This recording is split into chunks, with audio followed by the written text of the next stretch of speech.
வருணனின் நல்லுள்ளத்தை புரிந்து கொண்டு அவனது நட்பை நாடிச் சென்றிருந்த அகல்யாவை பத்திரமாக பெண்கள் மாடத்தில் சேர்ப்பித்தான் வருணன். அகல்யா படியேறி முதல் தளத்திற்கு சென்று கொண்டிருக்க, மேலிருந்து தன்னை நோக்கி புன்னகை பூத்திருந்த ஸ்வர்ணிகாவை நோக்கினான் வருணன்.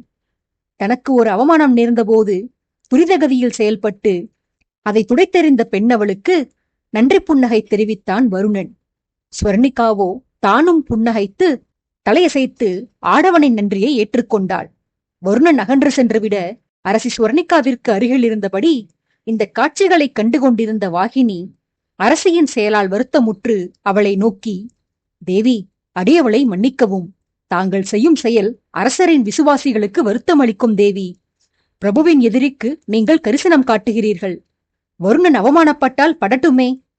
இளவரசி கூட்டத்தின் மத்தியில் வைத்து அவன் மதிப்பிற்கு களங்கம் விளைவித்தது பாராட்டுக்குரிய நிகழ்வுதான். பிரபுவின் எதிரிக்கு மரியாதை எதற்கு?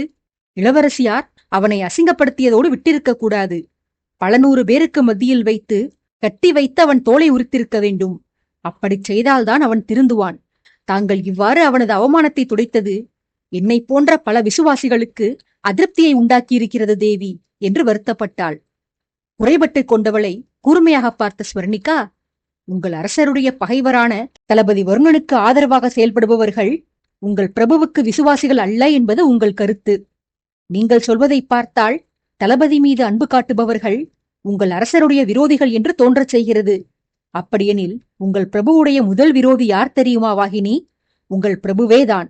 ஏனெனில் மற்ற அனைவரையும் விட தளபதி மீது அதிக அன்பு வைத்துள்ளவர், அவரது அவமானத்தை பொறுத்து கொள்ள மாட்டாதவர், தளபதியின் வழியை தன் வழியாக உணர்ந்து வருந்துபவர் உங்கள் அரசர்தான். தளபதி பகை என்ற தன்னுடைய நோக்கத்தில், தன்னுடைய லட்சியத்தில் தீர்க்கமாக உள்ளார். உங்கள் அரசரால் தான் அதில் தீவிரம் காட்ட முடிவதில்லை. தளபதியிடம் நட்பு பாராட்ட வேண்டாம் என்று எனக்கு அறிவுறுத்துவதற்கு பதிலாக முதலில் அந்த ஆலோசனையை உங்கள் பிரபுவுக்கு நல்குங்கள். அவர் மாறிவிட்டால், அவர் தன் பகையில் தீவிரம் காட்டினால், அவர் வழியை பின்பற்றி அவரது பற்றாளர்கள் நாங்களும் தளபதியிடம் விரோதத்தை கடைபிடிப்போம். என்னை போன்ற இளவரசி அகல்யாவை போன்ற அரசரின் அபிமானிகளின் செயலிலும் விசுவாசம் நிறைந்தே உள்ளது வாகினி. உங்களுடைய பக்தியை அரசரை எதிர்ப்பவர்களை வெறுப்பதன் மூலம் காட்டினீர்கள் என்றால், எங்களுடைய பக்தியை அரசர் பாசம் வைத்துள்ளோரிடம் நட்பு பாராட்டுவதன் மூலம் வெளிப்படுத்துகிறோம், அவ்வளவே. ஆகையால் தளபதியை ஆதரிக்கும் எனது செயல் தவறானது அல்ல என்று எடுத்து கூறி புரிய வைத்தாள் வாகினிக்கு. அரசியின் கூற்றில் வாகினிக்கு உடன்பாடு இல்லையெனினும் அவளது கூற்றை முற்றிலுமாக மறுப்பதற்கும் இல்லை என்று உணர்ந்திருந்தாள் வாகினி. பெண்கள் மாடத்தில் இவ்விதமான உரையாடல்கள் எல்லாம் நிகழ்ந்தேறிக் கொண்டிருக்க, அங்கே குதிரை ஏறி அமர்ந்தபடி கோட்டை வீதிகளில் உலா சென்று முடித்த மணமகன்கள் இருவரும் இறுதியாக விழா நடைபெறவிருந்த மண்டபத்தை அடைந்தனர். தேவையற்ற கலேபரங்களை தவிர்ப்பதற்காக முன்பே மண்டபத்தில் தஞ்சம் புகுந்திருந்த ஆதித்யன் தன்னை நோக்கி வந்த இளவரசர்களுக்கு வாழ்த்து தெரிவித்தான். மணமகன்கள் மேடையில் அமர அவர்களுக்கு நலுங்கு விழா நடைபெற்றது. உற்றார் உறவினர்கள் அனைவரும் வந்து சந்தனத்தை பூசி அச்சதை தூவி புதுமாப்பிள்ளைகளுக்கு ஆசி அளித்துச் சென்றனர்.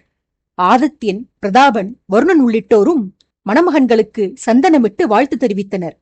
இதே போன்ற சம்பிரதாயங்கள் மணப்பெண்களுக்கும் வேறொரு இடத்தில் நடைபெற்று வர, ஆதித்யனது குடும்பத்தைச் சார்ந்த பெண்கள் அந்த வைபவத்தில் கலந்து கொண்டு மணப்பெண்களுக்கு ஆசியளித்தனர். திருமணத்திற்கு முந்தைய நாள் விசேஷங்கள் எல்லாம் இனிதே நிறைவு பெற்றன. விழாவை காண வந்திருந்த பொதுஜனங்களுடன் சேர்த்து விருந்தினர்கள் ஒட்டுமொத்த பேருக்குமே அறுசுவை உணவு பரிமாறப்பட்டது. விழாவில் கலந்து கொண்டிருந்த மக்களில் பலரும் தங்களது வாழ்நாளில் அப்படியொரு அமுத விருந்தினை கேள்விப்பட்டிருக்க கூட மாட்டார்கள். அப்படியானதொரு அற்புத விருந்து அந்த பார்க்கவவாசிகளுக்கு அன்று வழங்கப்பட்டது.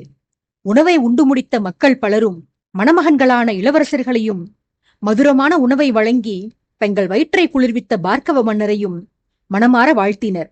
விழா பற்றிய மக்களின் அபிப்பிராயங்களை அவ்வப்போது தெரிந்து கொண்டு வந்த பார்க்கவ மன்னரிடம் உணவு பற்றிய மக்களின் கருத்துக்களும் சென்று சேர்ந்தன.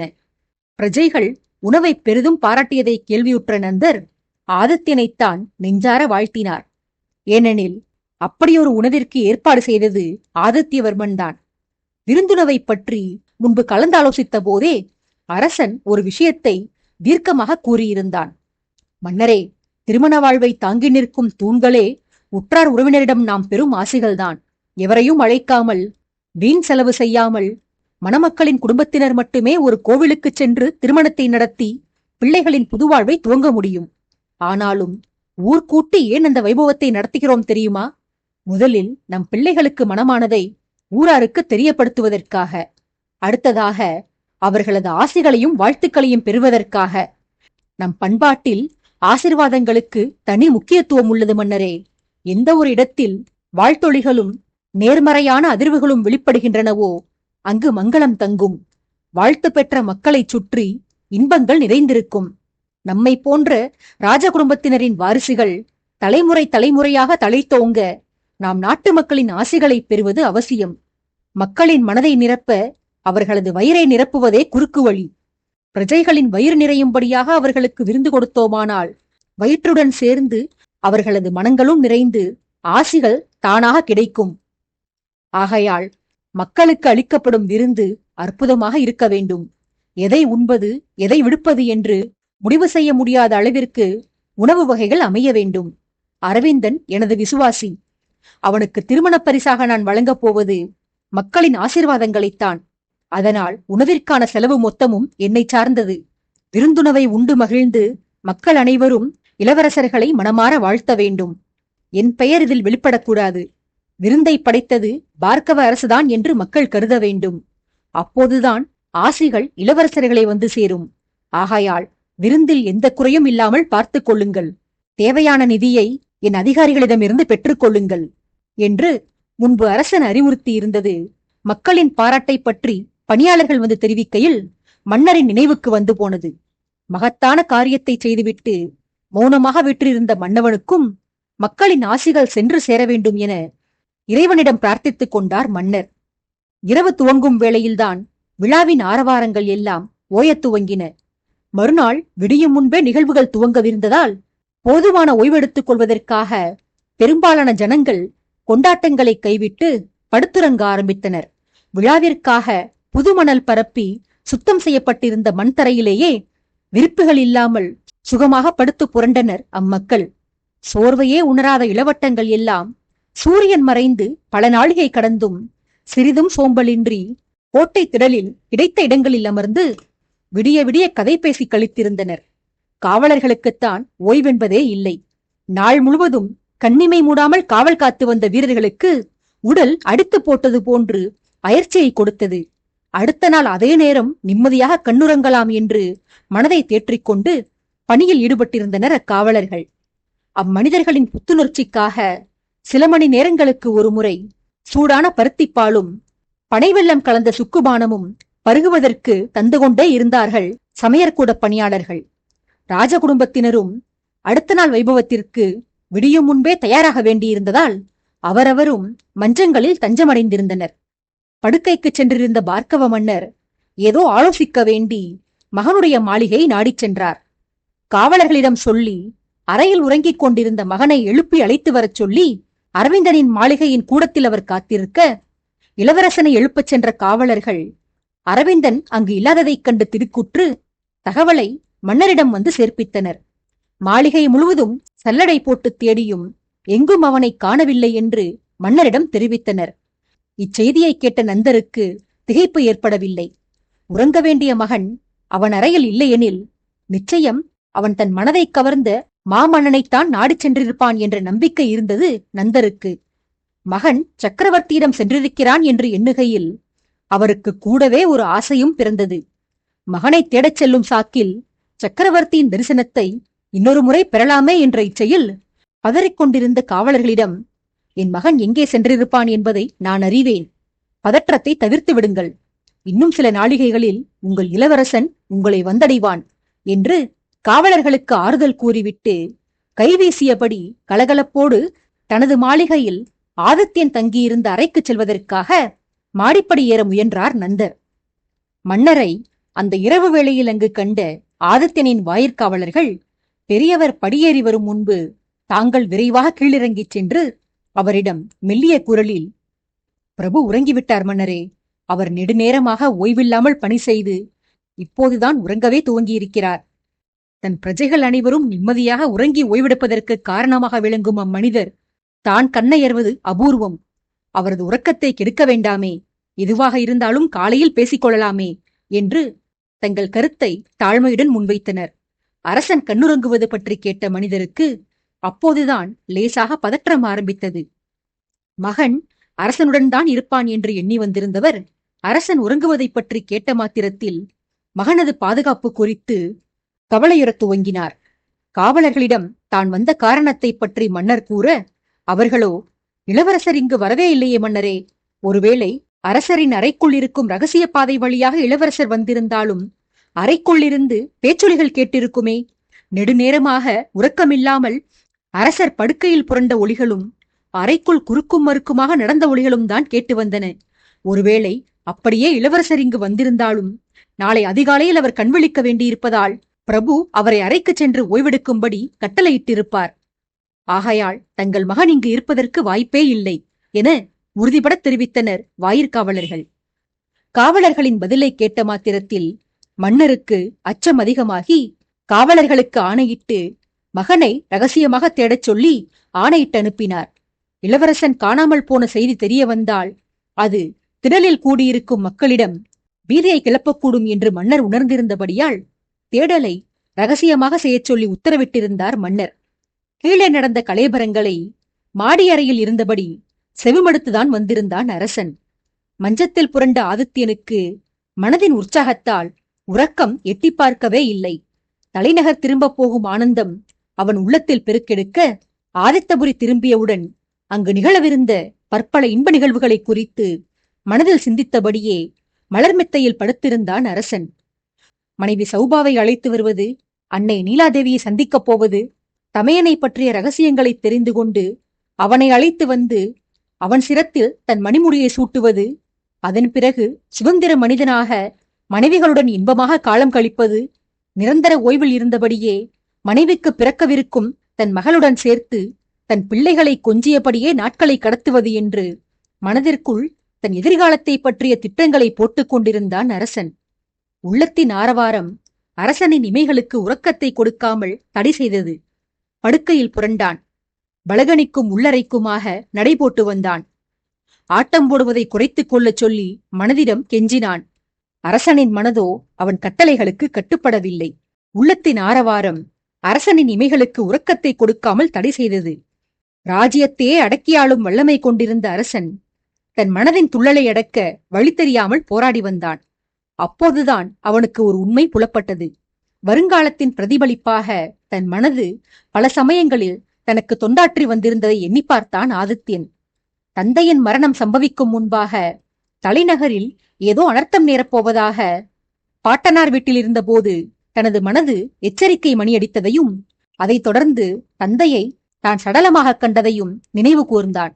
சௌபாவை சந்திக்கவிருந்த நாட்களுக்கு முன்பாக தனது மனது ஆரவாரத்தில் ஆர்ப்பரித்து வந்ததையும், விஜயேந்திரன் கொடுத்திருந்த பெண்ணோவியத்தை காண படையெடுத்துச் சென்ற போதில் காற்றை கிழித்து பாய்ந்து சென்ற குதிரையின் துள்ளலை காட்டிலும் தன் மனதின் துள்ளல் அதிகமாக இருந்ததையும் எண்ணி பார்த்தான்.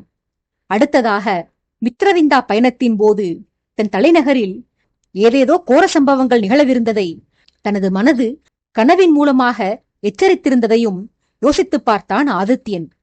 இவற்றையெல்லாம் எண்ணி பார்த்தவன், எனில் நம் மனது வெளிப்படுத்தும் உணர்வுகள் ஒருபோதும் பொய்யாகியதில்லை. இப்போது உள்ளத்தில் உற்சாகம் கரைபுரண்டு ஓடுகிறது என்றால் அவசியம் கூடிய விரைவில் ஆனந்த அலைகள் நம்மை நோக்கி ஆர்ப்பரித்து வரப்போகின்றன என்றுதான் அர்த்தம் என்றெல்லாம் எண்ணியவாறே குதூகலத்தில் துள்ளிய மனக்குதிரைக்கு கடிவாளம் போட முடியாமல் தவித்திருந்தான் அரசன். இப்படியாக ஆதித்யன் தூக்கத்தை தொலைத்திருந்த தருவாயில்தான் கீழே கூடத்தில் நடந்தேறிய உரையாடல்கள் ஆதித்யனின் காதுகளுக்கு கேட்டு வந்தன. அரசனது உறக்கத்தை கெடுத்துவிடக் கூடாதென அவனது வாயிற்காவலர்கள் மிக மெல்லிய சத்தத்தில் நந்தரிடம் பேசியிருந்தும் கூரான புலனை உடைய ஆதித்யனது செவிகளிலிருந்து அந்த உரையாடல்கள் தப்பவில்லை. நிகழ்வுகள் அனைத்தையும் தொடர்ந்து கவனித்து வந்திருந்தான் அவன்.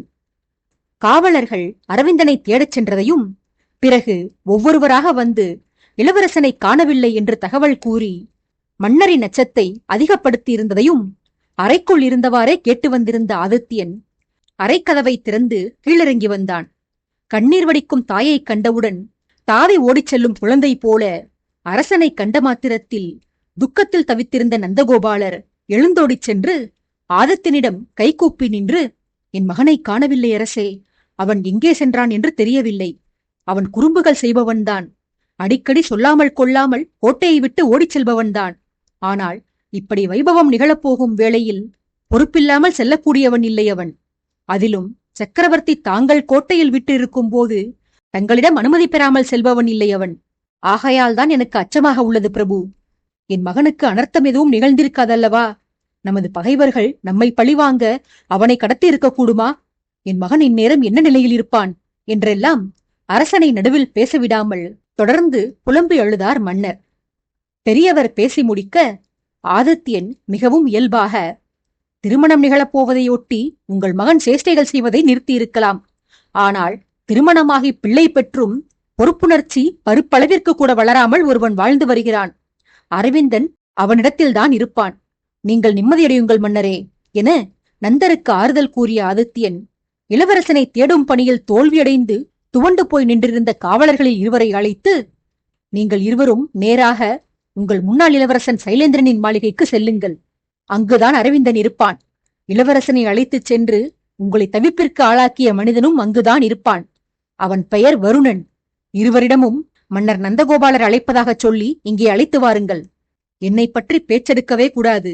இதில் நானும் சம்பந்தப்பட்டிருக்கிறேன் என்று தெரிய வந்தால் சேஷ்டை செய்து மாட்டிக்கொண்டதற்கு பயந்து இருவரும் கோட்டையின் சுவரேறி குதித்து தப்பி ஓடிவிடுவார்கள். அகழிக்குள் இருக்கும் முதலைகளைக் கண்டெல்லாம் வருணன் அஞ்சமாட்டான். முதலையின் முதுகில் சவாரி செய்தே அகழியை கடந்து செல்பவன் அவன். உங்கள் இளவரசனுக்கும் துணிவு கொடுத்து தன்னுடன் அழைத்துச் சென்று விடுவான்.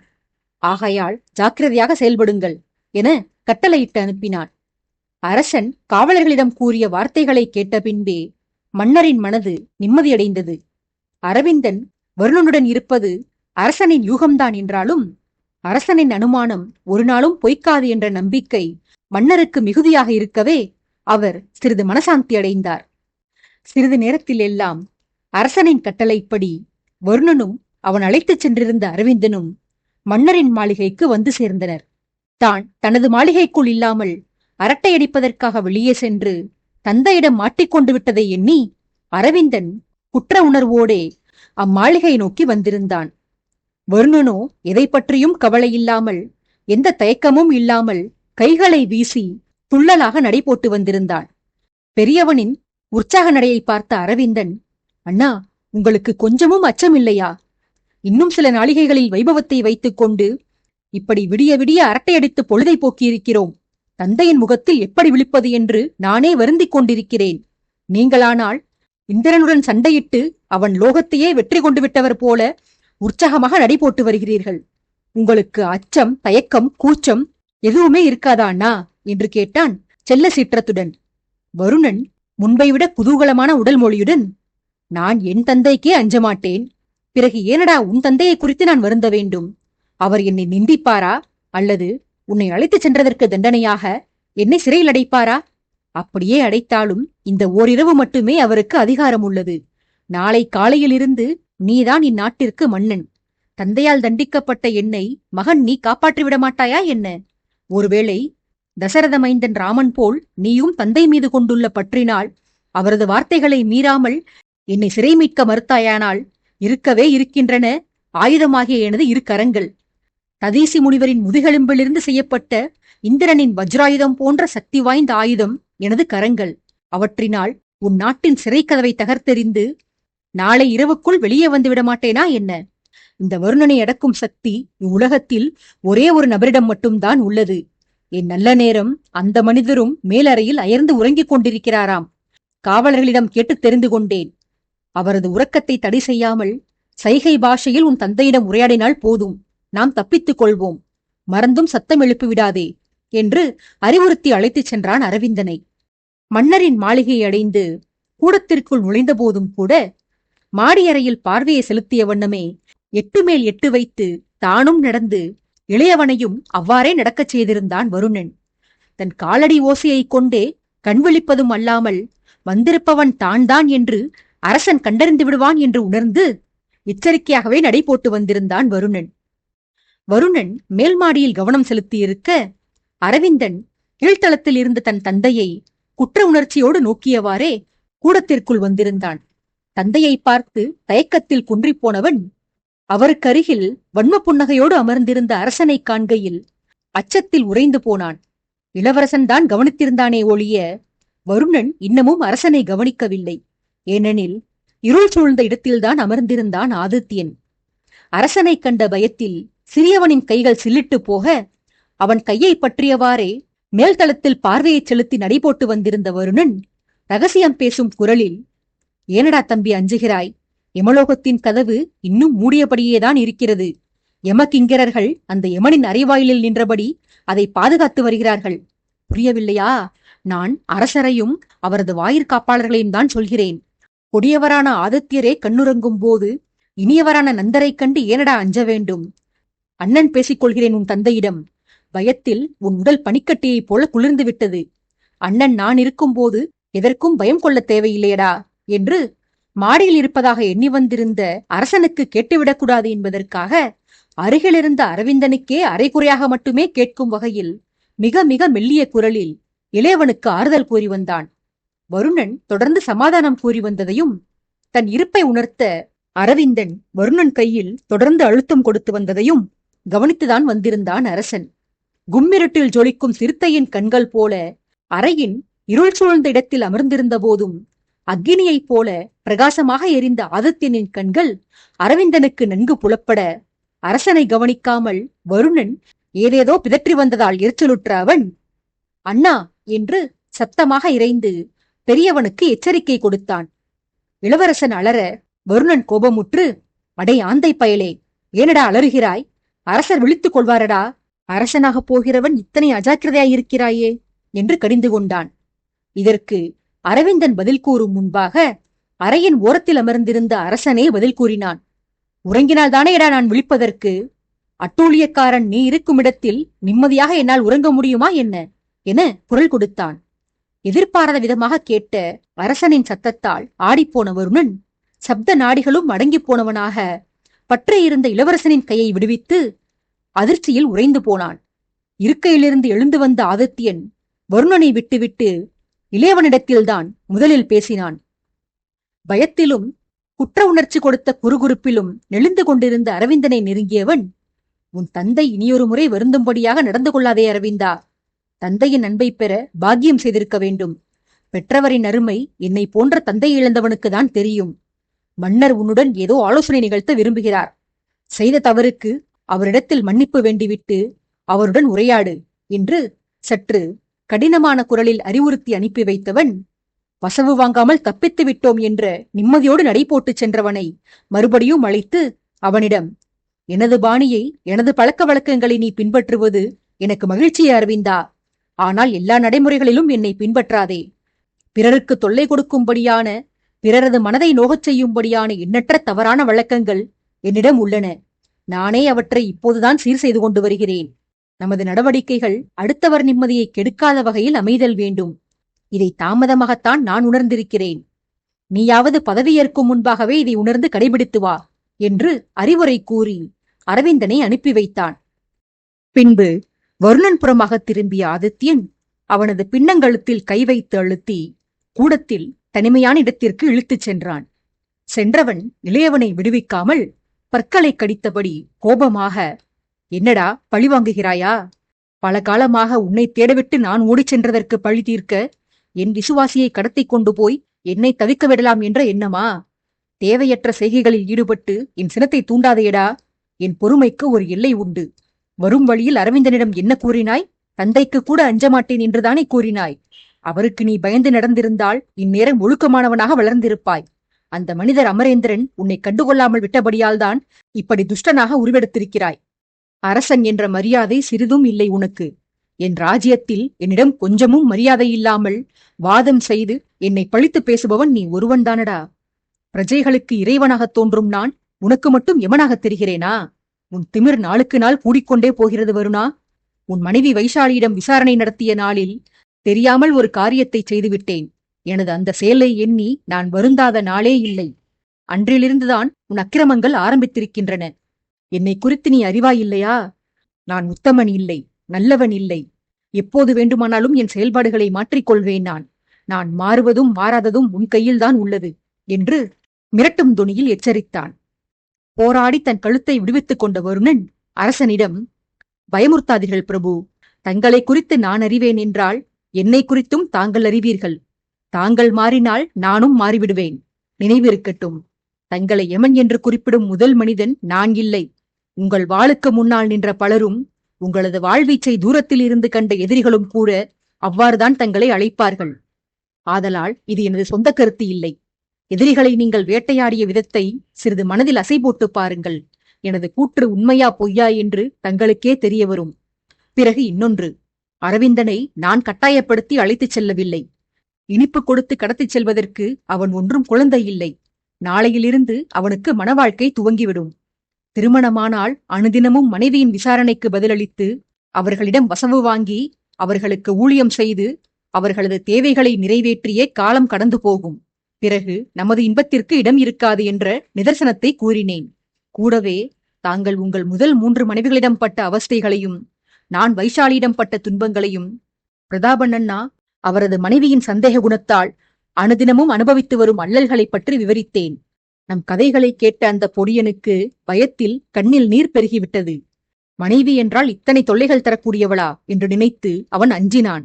நானோ, ஆமாமடா, மனைவி வந்துவிட்டால் நினைத்த நேரத்திற்கு ஊர் சுற்ற முடியாது, நண்பர்களை சந்திக்க முடியாது, நமக்கு பிடித்த பொழுதுபோக்கில் ஈடுபட முடியாது, பிற பெண்களுடன் நட்பு முறையில் கூட பழக முடியாது, விடிய விடிய அரட்டை அடிக்க முடியாது என்று திருமண வாழ்வின் கஷ்ட நஷ்டங்களை குறித்து விளக்கினேன். அத்தனையையும் கேட்ட அவன், நாளையிலிருந்து கஷ்டகாலம் ஆரம்பிக்கப் போகிறது அண்ணா. இன்று ஒரு நாளாவது என் விருப்பப்படி இன்பமாக வாழ்ந்து கொள்கிறேன் எனக் கூறி என் பின்னால் நான் தங்கியிருக்கும் மாளிகைக்கு வந்துவிட்டான். இதில் என் தவறு என்ன உள்ளது பிரபு? அண்ணன் என்ற முறையில் தம்பிக்கு வாழ்க்கை கல்வியை கற்றுக் கொடுப்பது தவறா என்றெல்லாம் தன் செயலை நியாயப்படுத்தி அரசனிடம் வாதம் செய்தான் வருணன். எதிரில் இருந்தவனின் வார்த்தைகளை கேட்டு வந்த ஆதித்யனுக்கு அவனை அடித்து உதைக்க வேண்டும் என்று ஆத்திரம் பிறந்தது. கை முஷ்டியை மடக்கி கோபத்தை கட்டுப்படுத்திக் கொண்ட அரசன் சீற்றத்துடன் வருணனிடம், தடிப்பயலே, திருமண வாழ்க்கையில் தீய அம்சங்கள் மட்டும்தான் உன் புத்திக்கு தோன்றுகின்றனவா? ஏன் மன வாழ்க்கையில் மனதிற்கு இனிய கூறுகள் எதுவுமே இல்லையா? என் 3 மனைவிகளை நான் காதலித்து மணக்கவில்லை. மூத்தவள் நல்லவள். மற்ற இருவரும் என்னை வாட்டி வதைத்ததில் அவர்கள் மீது மட்டுமே தவறு இல்லை. நானும் அவர்களை கையாளும் விதம் தெரியாமல் சிரமப்படுத்தியிருக்கிறேன் அப்பெண்களை. பிரதாபன் மனைவியை எடுத்துக்கொண்டால் அவளும் தீயவள் இல்லை. சந்தேகம் அவளது சுபாவம். சிகிச்சை கொடுத்தால் அது சரியாகிவிடும். அவளது சிகிச்சைக்கும் ஏற்பாடு செய்துவிட்டேன் நான். கூடிய விரைவில் அவளும் இயல்பாக நடந்து கொள்வாள். பிறகு உன் மனைவியை பற்றி சொல்ல போனால் அவள் பெண்ணல்ல, மனித உருவில் நடமாடிய பேய். பெற்ற தாயே மகளை மோசமாக நிந்தித்திருக்கிறார். தீயவளாகவே வாழ்ந்து தீயவளாகவே மடிந்தும் விட்டாள். இத்தனை தவறான உதாரணங்களை அரவிந்தனுக்கு போதித்த நீ, மாசில்லாத மாணிக்கங்களான என் மனைவிகள் சௌபா ஸ்வர்ணிகாவின் குணங்களைப் பற்றி அவனுக்கு எடுத்துரைத்திருக்கலாமேடா. உன் காதலி வாகினியை பற்றியும் அவளது இனிய குணத்தை பற்றியும் கூறியிருக்கலாமே. சந்தேகம் ஒன்றை தவிர மற்றபடி கணவனை ஆழமாக காதலிக்கும் பிரதாபன் மனைவியின் நேசத்தை பற்றி விளக்கியிருக்கலாமே. வாழ்வை துவங்கப் போகிறவனிடம் வாய்க்கு வந்ததையும் உளறி அவனை பயமுறுத்தியிருக்கிறாய். இரவு முழுவதும் உன் போதனைகளை கேட்டு வந்திருந்தால் இரவோடு இரவாக அவன் நாட்டை விட்டே தப்பி ஓடியிருப்பான். நல்ல வேளையாக நந்தர் மகனை தேட ஆரம்பித்தார். எதையாவது பேசி அந்த சின்ன பயலை பயமுறுத்தினாய் என்று தெரிய வந்தால் பிறகு என் கோபத்திற்கு ஆளாகுவாயடா நீ. நான் தங்கும் அறையை யமலோகம் என்றுதானே குறிப்பிட்டாய். உண்மையில் யமலோகத்தில் கிடைக்கும் மோசமான தண்டனைகளை உன்னையும் அனுபவிக்கச் செய்து விடுவேன். ஜாக்கிரதை என்றெல்லாம் கடுமையான குரலில் மிரட்டி வந்த ஆதித்யன் பின்பு ஏதோ ஒன்றை மனதில் ஆலோசித்தான். சிந்தித்து முடித்தவன் இதழின் ஓரத்தில் புன்னகை சிந்தி, உன்னிடம் பல மாற்றங்களை நான் உணர்கிறேன் வருணா. அவற்றில் வரவேற்கத்தக்க மாற்றங்களும் உள்ளன. நான் எங்கு இருந்தாலும் அது உன் புலன்களுக்கு தப்பாது. 1000 பேர் கூடியிருக்கும் கூட்டத்தில் கூட என்னை சரியாக கண்டறிந்து விடுவாய் நீ. ஆனால் இன்று கூடத்தில் அமர்ந்திருந்த என்னை உன்னால் கவனிக்க முடியவில்லை. இதை எண்ணி நான் மகிழவே செய்கிறேன். முன்பு எனக்காக மட்டுமே, என்னை பாதுகாப்பதற்காக மட்டுமே வாழ்ந்து வந்தாய். இப்போதுதான் உன்னை பற்றி சிந்திக்க துவங்கியிருக்கிறாய். என்னை சார்ந்தவை அல்லாமல் மற்ற விவகாரங்களிலும் கவனம் செலுத்துகிறாய் நீ. இதை இப்படியே தொடரு. என்னை வம்பிழுப்பது, என் சினத்தை தூண்டி உன் உடலை புண்ணாக்குவதில் இல்லாமல் உன் காதலில் கவனம் செலுத்து. அதுதான் உனக்கு நல்லது. இனியாவது உன் வாழ்க்கையை வாழத் துவங்கு வருணா. நாளை அரவிந்தனின் திருமணத்தை காணப்போகும் எனது கண்கள் விரைவில் உன் விவாகத்தையும் கண்டு மகிழ வேண்டும். என்னை பழிவாங்க நான் கைவிட்ட சேஷ்டைகளை நீ தொடராதே. சென்று நிம்மதியாக உறங்கி ஓய்விடு என்று அறிவுறுத்தி அனுப்பி வைத்தான் வருணனை. அரசன் விளக்கி கூறிய பிறகே தன்னிடம் ஏற்பட்டிருந்த மாற்றங்கள் வருணனுக்கு உரைத்தன. பலதரப்பட்ட சிந்தனைகளில் எண்ணத்தை தொலைத்தவாறே மூளையின் ஆணையின்றி கால்கள் தன்னிச்சையாக நடைபோட்டுச் செல்ல சைலன் மாளிகை சென்று சேர்ந்தான் வருணன். திருமணத்திற்கு கிளம்புவதற்காக பின்னிரவு நேரத்திலேயே அனைவரும் எழுந்து குளித்து முடித்து தயாராகி வந்தனர். அவ்வேளைக்கு சற்று முன்னரே கண்ணுறங்கியிருந்த ஆதித்யன் கீழ்த்தளத்தில் கேட்ட ஒலிகள் மட்டும் இல்லாது அடுத்த வீதிகளில் கேட்ட சிறு சிறு அரவங்களினாலும் தொந்தரவடைந்து கண்விழித்தான். இறைவன் தனக்கு அருளியிருந்த அற்புத திறன்கள் வரமா சாபமா என்று அந்நேரத்தில் மனதிற்குள் விவாதித்தபடி தானும் எழுந்து வைபவத்திற்கு தயாரானான் ஆதித்யன். ஆதித்யன் உட்பட அனைவருமே மலர் தோரணங்களால் அலங்கரிக்கப்பட்ட விழா மண்டபத்தை அடைந்திருந்தனர். அரங்கிற்கு அழைத்து வரப்பட்ட சுசீந்திரன் தந்தையிடம் ஆசி பெற்று அவருக்கு அடுத்தபடியாக ஆதித்யனிடம் வாழ்த்துக்களை பெற்றான். அவனை தொடர்ந்து வந்த அரவிந்தனோ தனக்கு முன்னால் மண்டபத்திற்கு வந்து காத்திருந்த அரசனை கண்டவுடன் அலாதியான இன்பமடைந்து தன் தந்தையை கூட மறந்து நேராக சென்று ஆதித்யனின் பாதங்களில் சாஷ்டாங்கமாக விழுந்து நமஸ்கரித்தான். பாதம் பணிந்தவனை எழச் செய்த அரசன் இளவரசனது திரண்ட தோள்களை இறுக்கமாக பற்றி 12 வயது பாலகனாக அந்தப்புற பாவியர்களின் மாண்பினை காக்கும் முயற்சியில் கையில் ஆயுதம் ஏந்தி அபிமன்யுவை போன்று காட்சியளித்த நிகழ்வுதான் இன்று உன்னை பார்க்கையில் என் கண்முன் தோன்றுகிறது அரவிந்தா.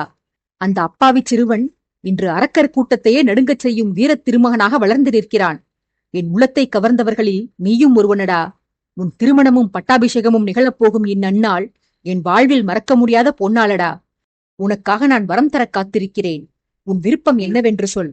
உன் பட்டாபிஷேக பரிசாக நீ விரும்பும் பரிசை நான் வழங்குகிறேன். இதுவானாலும் தயங்காமல் கேள் என்று உறுதியளித்தான். அரசன் எப்படியும் இந்த வாக்குறுதியை கேட்பான் என்று முன்னரே அரவிந்தன் அனுமானித்திருந்தானோ என்னவோ. தான் முன்பே யோசித்து வைத்திருந்த வரத்தை வைபவம் நிகழ்வதற்கு முன்னரே கேட்டு அரசனின் மனதை காயப்படுத்த வேண்டாம் என்று எண்ணியவன் ஆதித்யனிடம், அவசியம் கேட்கிறேன் பிரபு, அது எனது பாக்கியம். ஆனால் இப்போது கேட்கவில்லை. வைபவங்கள் நல்ல முறையில் நிகழ்ந்தேறட்டும், பிறகு வரம் கோருகிறேன் என்றான் அர்த்தச் சிரிப்போடு. இளையவனின் மர்மச் சிரிப்பை மட்டுமல்லாது அவனது மனதையும் படித்துணர்ந்திருந்த அரசன், நம் மனம் நோகும்படியாக அப்படி என்ன கோரப்போகிறான் இவன் என்று எண்ணி வியப்பில் ஆழ்ந்தான். ஆதித்யன் வரம் பற்றி சிந்தித்துக் கொண்டிருக்க அரவிந்தன் விஷமமாக நகைத்துவிட்டு மணவரை ஏறினான். 2 திருமணங்கள் ஒரே மேடையில் நடக்கவிருந்ததால் 2 பந்தல்கள் அமைக்கப்பட்டு சம்பிரதாயங்கள் தனித்தனியாக மேற்கொள்ளப்பட்டு வந்தன. மஞ்சள் பிள்ளையார் பிடித்து அதன் முன்பு சுமங்கலி பெண்களை வைத்து விளக்கேற்றச் சொல்லியிருந்த புரோகிதர்கள் மேடையேறி வந்த இளவரசர்களை கிழக்கு முகம் பார்த்து அமர வைத்து மந்திரங்கள் ஜெபிக்கலானார்கள். மங்கள அணிகலன்களை அணிந்த மங்கையர்களைக் கொண்டு அரசாணிக்கால் நட்டு அக்கால்களுக்கு மஞ்சள் குங்குமம் இடச் செய்தனர். பின்பு வாழை இலையில் அரிசி பரப்பி 2 கும்பங்களில் நீர் நிரப்பி கும்பங்களை இறைவன் இறைவியாக பாவித்து தீபங்காட்டினர்.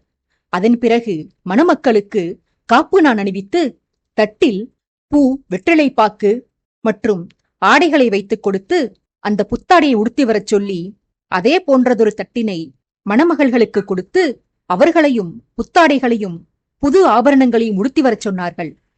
புதுப்பட்டுடுத்தி வந்த மணமகன்களை ஒருவர் பின் ஒருவராக பெற்றோரின் பாதங்களில் பாத பூஜை செய்து பொட்டிட்டு மலர் தூவி அவர்களிடம் ஆசி பெறச் செய்தனர். அதே போன்று மணமகள்களும் தத்தமது பெற்றோரின் பாதங்களில் பணிந்து அவர்களது ஆசிகளை பெற்றனர். இருவேறு பந்தல்களின் கீழ் அமர்ந்திருந்த 2 திருமண தம்பதிகளையும் மணமகளின் வலக்கையை மணமகனின் வலக்கை மேல் வைக்கச் செய்து மணமகளின் பெற்றோர் தத்தம் கைகளை மணமக்களின் கைகளின் மேல் கீழாக வைத்து பெரியவர்களின் கையில் வெற்றிலைப்பாக்கு, பழம் இவற்றோடு நீர் வார்த்து கொடுக்கச் செய்தனர். அதன் பின்னர் மணல் பரப்பி அதன் மீது சமித்தினை அடுக்கி தீ வளர்த்து மணமகன்களை கொண்டு செந்தீயில் சுள்ளியும் நெய்யும் இட்டு வரும்படி கூறினர். ஒரு தட்டில் பச்சரிசி, வெற்றிலைப்பாக்கு, பழம், மஞ்சள் பூசிய தேங்காயை வைத்து அதில் பொன் தாளியுடன் கோர்த்த மங்கள நான்களையும் வைத்து கூடியிருந்தோரிடம் ஆசி பெற்று வரும்படி கன்னிகைகளை அனுப்பி வைத்தனர். விருந்தினர்கள் மங்கள நான்களை தொட்டு வணங்கி இளம் ஜோடிகளின் இனிய வாழ்க்கைக்காக இறைவனை பிரார்த்தித்து அட்சதையை கையில் அள்ளி காத்திருக்க, மணமகன்களுக்கு சகோதரிகள் இல்லையாதலால் வாகினி சுசீந்திரனுக்கு பின்னாலும் ஸ்வர்ணிகா அரவிந்தனுக்கு பின்னாலும் சகோதரிகள் என்ற முறையில் திருவிளக்கேற்றி நின்றிருக்க, எட்டி மேளம் கொட்ட மணமகன்கள் தத்தமது இணைகளுக்கு திருமாங்கல்யம் சுட்டினர். அச்சமயம் குழுமியிருந்தவர்கள் அனைவரும் அட்சதை தூவி தம்பதியினரை ஆசீர்வதித்தனர். மாங்கல்யம் அணிவித்து முடித்த பின்பாக தத்தமது மனைவிகளின் தாளியிலும் நெற்றி வகிட்டிலும் மணமகன்கள் பொட்டிட்டு பின்பு கழுத்தில் அணிந்திருந்த மாலைகளை கழற்றி அப்பெண்களுக்கு சூட்டினர். மணப்பெண்கள் தங்கள் கழுத்தில் அணிந்திருந்த மாலைகளை கழற்றி மணமகன்களுக்கு அணிவித்தனர். அதன் பின்னர் மணமக்களின் நெற்றியில் பட்டம் கட்டி பின்பு எழுந்து மாப்பிள்ளை தோழன் முன்னும் மணப்பெண் தோழி பின்னுமாக செல்ல மணமக்கள் தீவளஞ்செய்தனர். ஒவ்வொரு முறை வலம் வந்த போதும் அக்கினியில் பொறியை இட்டு 3 முறை இவ்வாறு வலம் செய்து முடித்த பின்பாக சபையோரை நோக்கி கைகூப்பி வேண்டி நின்று பெரியோரின் ஆசிகளை பெற்றனர் புதுமணத் தம்பதிகள். பின்னர் மணமகனது காப்பு நாணை அவிழ்த்து ஓங்கி உலகளந்த என்ற ஆண்டாள் திருப்பாவையை பாடி நீங்காத செல்வம் மணமக்களிடம் நிரந்தரமாக தங்கியிருக்கும்படி வாழ்த்துவிட்டு அதைத் தொடர்ந்து திருப்பல்லாண்டும் வாரணமாயிரம் பாசரங்களும் பாடி மணமக்களை அந்த இறைவனின் ஆசிகளோடு சகல சௌபாகியங்களும் பெற்று வாழும்படியாக தாங்களும் ஆசியளித்தனர் புரோகிதர்கள். திருமண சம்பிரதாயங்கள் எல்லாம் இனிதே நடைபெற்று முடிக்க பெற்றவர்களிடமும் பெரியோர்களிடமும் ஆசி பெற்றனர் புதுமணத் தம்பதிகள். அமைச்சர்கள், அதிகாரிகள், கிராமத் தலைவர்கள் உள்ளிட்ட முக்கியஸ்தர்கள் மட்டுமே விழா நடைபெற்ற அரங்கினுள் அனுமதிக்கப்பட்டிருந்தனர். பிரஜைகள் அனைவரும் திடலில் நின்றபடி இளவரசர்களை மாலையும் கழுத்துமாக காண காத்திருந்தனர். பிரம்ம முகூர்த்தத்திலேயே இந்த நிகழ்வுகள் எல்லாம் அரங்கேறியிருக்க முறைப்படி வீட்டிற்கு அழைத்து பால் பழம் கொடுத்த கையோடு பட்டாபிஷேக வைபவத்திற்காக மணமக்கள் அரசவை சென்று சேர்ந்தனர். விநாயகர் வழிபாட்டுடன் துவங்கி ஹோமம் வளர்த்து கலச பூஜைகள் செய்து குருமார்கள் வேத மந்திரங்கள் முழங்க புனித தீர்த்தங்களிலிருந்து எடுத்து வரப்பட்ட நீரில் நறுமணப் பொருட்களை கலந்து அரவிந்தனுக்கு நீராட்டினர். பின்னர் ராஜ அலங்காரங்கள் செய்விக்கப்பட்டு அரியணையில் அமரச் செய்யப்பட்ட அவனுக்கு ஆதித்யவர்மன் தன் கைகளால் மணிமகுடத்தை அணிவித்து மலர்கள் தூவி செங்கோலினை அவன் கையில் கொடுத்து ஏந்தச் சொல்லி அரவிந்தனை பார்க்கவ மன்னனாக முறைப்படி சபையினருக்கு அறிவித்தான். அரவிந்தனின் மனைவியான ஆருத்ராவும் கணவனுக்கு அருகில் வர தம்பதிகள் இருவரும் அரசனின் பாதம் பணிந்து ஆசி பெற்றனர். பெரியவர்கள் அனைவரிடமும் வரிசையாக ஆசி பெற்று மீண்டும் கைகூப்பியபடி ஆதித்யனை நெருங்கி வந்தான் அரவிந்தன். சபையில் சந்தோஷ மனநிலையில் அமர்ந்து நிகழ்வுகளை வேடிக்கை பார்த்து வந்திருந்த ஆதித்யன் இளையவன் தன்னை நோக்கி வருவதைக் கண்டு, இன்று கண்விழித்தது முதலாக ஏற்கனவே என்னிடம் 3 முறை ஆசி பெற்று விட்டாய் அரவிந்தா. நீ பாதம் பணியாவிட்டாலும் என் வாழ்த்துக்களும் ஆசீர்வாதங்களும் என்றென்றும் உன்னுடன் தங்கியிருக்கும். நீயும் உன் மனைவியும் நீடூழி வாழ்வீர்கள். நிறைய குழந்தை செல்வங்களை பெற்றெடுங்கள். காலம் கடத்தாமல் விரைந்து குழந்தைகளை பெற்றுக் கொள்ளுங்கள். அப்போதுதான் மணிமகுடம் உனக்கு பாரமாகி அதை இறக்கலாம் என்று எண்ணும் போது அதை ஏற்க உன் வாரிசு தயாராக இருப்பான் என்று விளையாட்டாக அறிவுறுத்தினான். மன்னவனின் வாழ்த்துக்களை கேட்டு சிறிது நாணத்தோடு சிரித்த அரவிந்தன் குவித்த கரங்களை தளர்த்தாமல் அரசனை நோக்கி, தங்கள் ஆசைகள் எனக்கான கட்டளைகள் பிரபு. தாங்கள் வேடிக்கையாக கூறினாலும் உறுதியாக கூறினாலும் தங்களின் ஆணைகளை ஏற்றுச் செய்வதே இந்த அடியவனின் வாழ்நாள் லட்சியம். தங்களிடம் 3 முறை ஆசி பெற்றதாக கூறினீர்கள். 3 முறை அல்ல, 1,00,000 முறை ஆசிகள் பெற்றாலும் அது எனக்கு போதாது பிரபு. என் இறுதி மூச்சு உள்ளவரை தங்களது அபிமானியாக, தங்களது அன்பிற்கு உரியவனாக நான் வாழ்தல் வேண்டும். இதுவே எனது பிரார்த்தனை. வரம் தருவதாக தாங்கள் அளித்த வாக்கை தங்களுக்கு நினைவூட்டவே மறுபடியும் தங்களை நாடி வந்தேன் அரசே. நான் கேட்கப் போகும் வரம் எனக்கானது மட்டுமல்ல, ஒட்டுமொத்த ராஜ்ய மக்களும் ஆசைப்படுவது இந்த வரத்தைதான். அது என்னவென்று கூறிவிடுகிறேன். தாங்களே என்றென்றும் வசுமித்ராவின் அரியணையை அலங்கரிக்க வேண்டும். தங்கள் தமையனே ஆனாலும் தங்களிடத்தில் வேறொருவரை காண எங்களால் இயலாது பிரபு. திருமணப் பரிசாக கேட்ட வரத்தை தருவதாகச் சொன்னீர்கள். இதை தங்களிடம் வரமாக கேட்கவில்லை அரசே. எனது ஆசை இது. எல்லா குடிமகனின் ஆசையும் நிறைவேற்ற சக்கரவர்த்தி என்ற ஒற்றை மனிதரால் இயலாதுதான். ஆகையால் நிறைவேற்ற முடியாவிட்டாலும் குறைந்தது இது குறித்து பரிசீலனையாவது செய்யுங்கள் பிரபு. இது அடியவனின் வேண்டுகோள். என்னுடையது மட்டுமல்ல, வெளியே திடலில் கூடியிருக்கும் 1000 பேருடைய இந்த வசுமித்ரா ராஜ்யத்தில் வாழ்ந்து வரும் லட்சோப லட்சம் மக்களுடைய இச்சை இது. தனிப்பட்ட ஒவ்வொருவரின் ஆசையையும் தங்களால் நிறைவேற்ற முடியாதுதான். ஆனால் 1,00,000 பேருடைய ஒரே ஆசையை தனியொருவர் தாங்கள் நிறைவேற்றி வைப்பது கடினமல்லவே. அடியவன் ஏதாவது தவறாக பேசியிருந்தால் மன்னிக்கவும் பிரபு என பணிந்துவிட்டு அரசனின் பதிலுக்கு காத்திராமல் நகர்ந்து சென்றான் அரவிந்தன். வரம் கேட்டவன் இயல்பாக நடந்து சென்று விட்டான். அதை தருவதாக வாக்களித்திருந்தவன்தான் வரத்தை கேட்டு வாயடைத்துப் போய் நின்றான். அட பாவி, இப்படியொரு கோரிக்கையை முன்வைப்பாய் என்று முன்னரே நான் அறிந்திருந்தால் வரம் பற்றி வாய் திறந்திருக்கவே மாட்டேனேடா. உன்னை இன்பத்தில் ஆழ்த்துவதற்காக பரிசு கேட்கச் சொன்னால் என் இன்பங்களையெல்லாம் இழக்கும்படியான கோரிக்கையை முன்வைக்கிறாயேடா. என் விவகாரங்களில் மட்டும் அப்பாவிகள் கூட ஆழகாலத்தை கக்கும் நச்சுப்பாம்பாக மாறிவிடுகிறீர்கள். என் விஷயங்களில் மட்டும் உங்கள் மூளை தனித்துவமாக சிந்திக்குமா? கபடர்களா, சூழ்ச்சிக்காரர்களா என்று அரவிந்தனை மனதிற்குள் திட்டி வந்தான் அரசன்.